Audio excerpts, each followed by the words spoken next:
Welcome back. In the next part of this section, we're going to actually calculate some areas and just sort of reminding ourselves where we ended off. In the first part of this lecture, we built ourselves up to the point of saying that if we wanted to find the area under the curve, we would start off by partitioning our interval into a bunch of little sub-intervals, and then we'll find the area of the rectangles for each of those sub-intervals.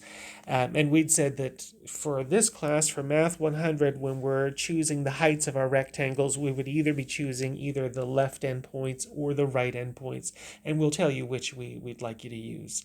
Or we'll leave it open and you can choose whichever the two you'd like.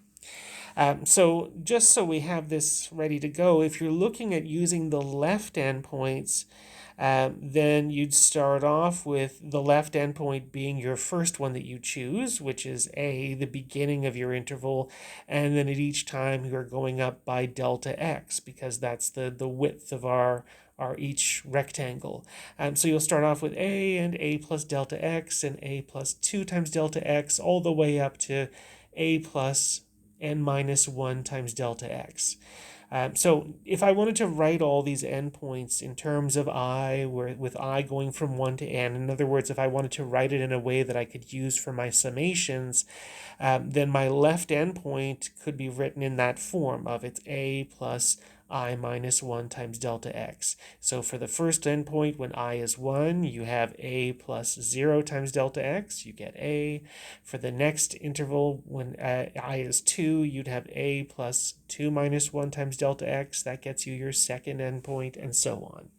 And then all the way up to the very last one, for the nth interval, it's A plus n minus 1 times delta x, that's your last interval there. So if we're using left endpoints, then CI that we're going to use for our area formula will be that. And similarly for right endpoints, you start off not at A, but at A plus delta x. You're already one width away from the far left, and continuing on A plus 2 delta x's all the way up to A plus n delta x, which that would be your right endpoint. That would be B. So if we're looking at what would be CI, then in that case, it would be CI would be just A plus I times delta x. So it will be using the formula from the previous page, that idea that if we want the area, it'll be the limit of the sum of the areas of all of our rectangles. We'll have to remember that delta x will be given by b minus a over n, and we'll also have to remember that f of ci, that what ci is, it'll either be a plus I minus 1 times delta x, or it'll be a plus I times delta x, depending on whether we're using left or right endpoints.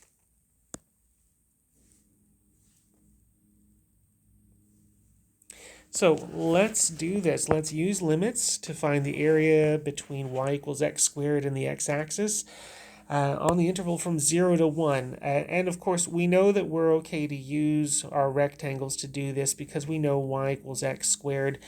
Between 0 and 1, it's not below the x-axis. So I know that if I do the procedure that we said in the previous page, I will get the area for us.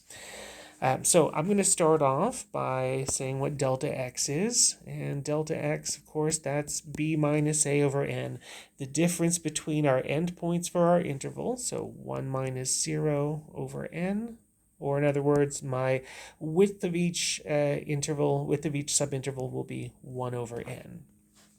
And it says that we're going to be using left endpoints, so since we want to use left endpoints, then that means that CI is going to be A plus I minus 1 times N.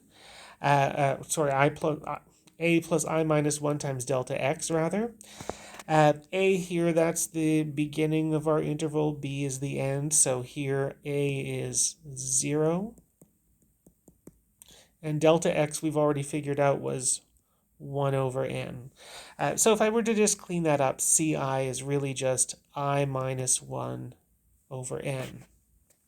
Okay, eventually I'm going to start building my area function, but I know for that I need to figure out what f of ci is, so that might be a nice thing to do on the side. My function is the function f of x equals x squared. So f of ci would be, since ci is I minus 1 over n, we'd be looking at f of I minus 1 over n, and that is I minus 1 over n whole thing squared. Okay, so I'm going to expand this and simplify it a little bit. So when I expand this, I'll have n squared in the denominator, and in the top, I'll have I squared minus 2i plus 1. Okay, so now I'm sort of getting ready to start setting things up, and let's do that on our next page.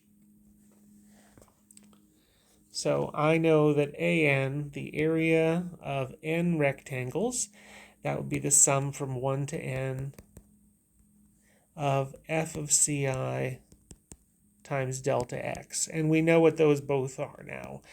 We know that f of ci, we figured out, was I square minus 2i plus 1, and delta x is 1 over n. So now I'm just going to do a little bit of cleaning up here. You can see that in the denominator, if I were to multiply these together, I'd have n cubed in the denominator, and n is a constant, so I can take n outside. I can take that 1 over n cubed out, and now I've got my summation of 1 to n of I square minus 2i plus 1. And so now we're using what we did in the previous part of this lecture, where I'm going to use those summation formulas. I'm going to say, well, I know that I'm looking at the sum of I squareds, which is n times n plus 1 times 2n plus 1 over 6, minus 2 times sum of the i's, which is n times n plus 1 over 2, and then plus sum of the ones, which is just n times 1.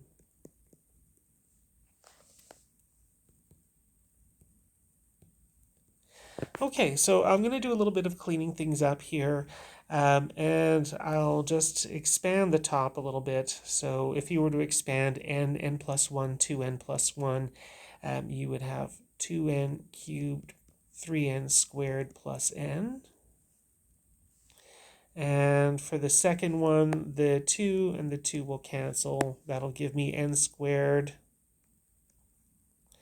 So I'll have a minus n squared and a minus n.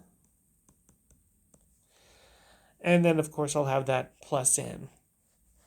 So I'm just going to do one little bit here, and I'm going to carry the, well, first I'm going to cancel the n's. There we go. And now I'm going to carry that 1 over n cubed into my bracket. So I'd have 2n cubed 3n squared plus n over 6n cubed, and then I'd have minus n squared over n cubed, which actually simplifies to give me 1 over n. The one other thing that I can do to finish simplifying over here with this first fraction, I could divide everybody top and bottom by n cubed to really give me just 2 plus 3 over n, 1 over n squared, and in the denominator 6. So there we go. We figured out for ourselves a formula to give us the area of n rectangles. And now to finish things off, we know that if I wanted the area of the entire curve, that would be the limit as n goes to infinity of the area of n rectangles. In other words, I just need to look at the limit as n goes to infinity of the area of those n rectangles, and if that limit exists, and indeed it does, then that'll be the area under my curve. And conveniently enough, I can look at these and say that, yeah, for sure, as n goes to infinity, this limit will exist, because the 3 over n and the 1 over n squared and the 1 over n will all go to 0. So we'll be left with 2 plus 0 over 6, and then minus 0, which is 1/3. So area under the curve then is 1/3. So just a recap of how we did this. We started off with finding our delta x, using delta x to find ci. In this case, this was our x coordinates for our left endpoints, using that to find out what is the y value at those left endpoints. We then went ahead and put that y value together along with our width of our interval into finding the area of n rectangles, did a bunch of simplifying, and then used limits to find out what is the actual area. Let the number of rectangles become infinitely large. Okay, let's do one more. So for this one, we're looking at the curve y equals 1 minus x squared, which we know that's a parabola opening downward.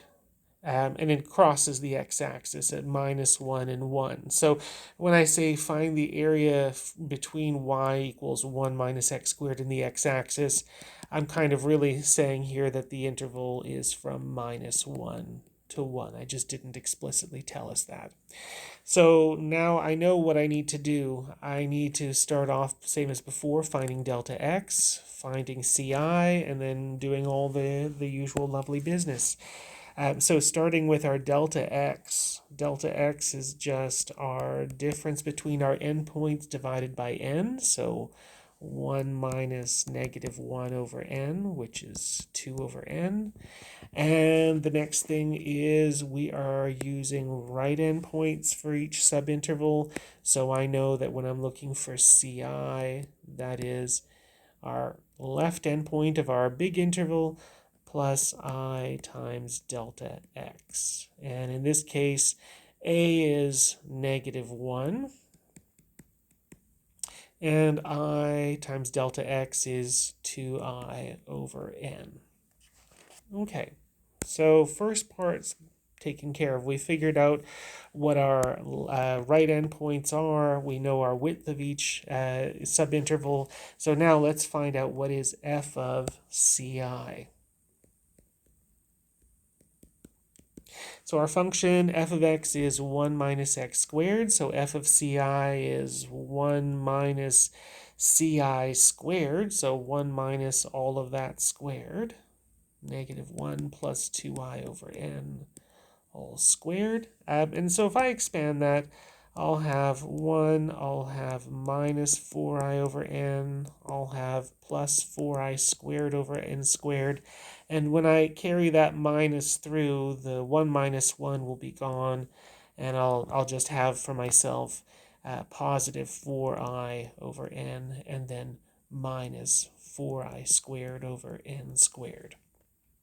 So there we go. We now know what the y value is for the height of each of my rectangles. So now we can set up our equation for what is an, what is the area of n rectangles. So I know that the area of my n rectangles is the sum from I being 1 to n f of ci times delta x. And we have all that. We know that the sum from 1 to n of 4I over n minus 4I squared over n squared times 1 over n. Oh, sorry, 2 over n, rather. Delta x was 2 over n for this example. There we go. Which I'm going to just expand that on the next page, so let's continue. So we have the sum from I equals 1 to n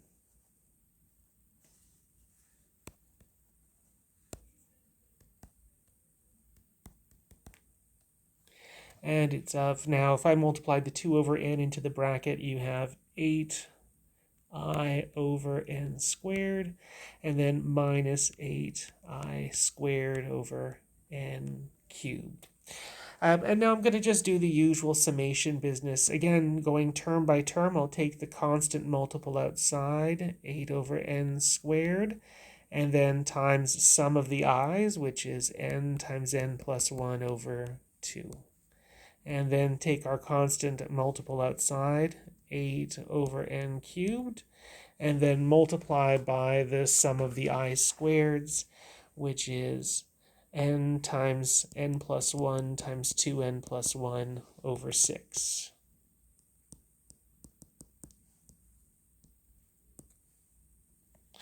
Okay, and then I'll just do a little bit of cleaning things up here. So I have 8 times n squared plus n over 2n squared. I have minus 8 times, if I were to expand all of this, I'd have 2n cubed 3n squared plus n all over 6 times n cubed. And then just to clean things up a little bit, for the first one, I could, of course, cancel the 2 and the 8 to give me 4. And I can also divide everybody top and bottom by n squared. So I'll wind up with really just 4 times 1 plus 1 over n. And then I'll do the same sort of thing for the second one, where for the second one, I will cancel the 8 and the 6, giving 4 and 3. And then I can also divide top and bottom by n cubed. So I'll have then 2, I'll have 3 over n and 1 over n squared. And then I'll do the same business that I did before. I'll say, great, now that we've got our summation found in terms of n, I know that if I wanted the area, that would be the limit as n goes to infinity of an. And we know that for this, as n goes to infinity, that this becomes a nice finite number because 1 over n and the 3 over n and the 1 over n squareds all go to 0. We have got 4 times 1 plus 0 minus 4 times 2 plus 0 plus 0 all over 3, or 4 minus 8 thirds, which is 4 thirds. So the area underneath our curve is 4 thirds.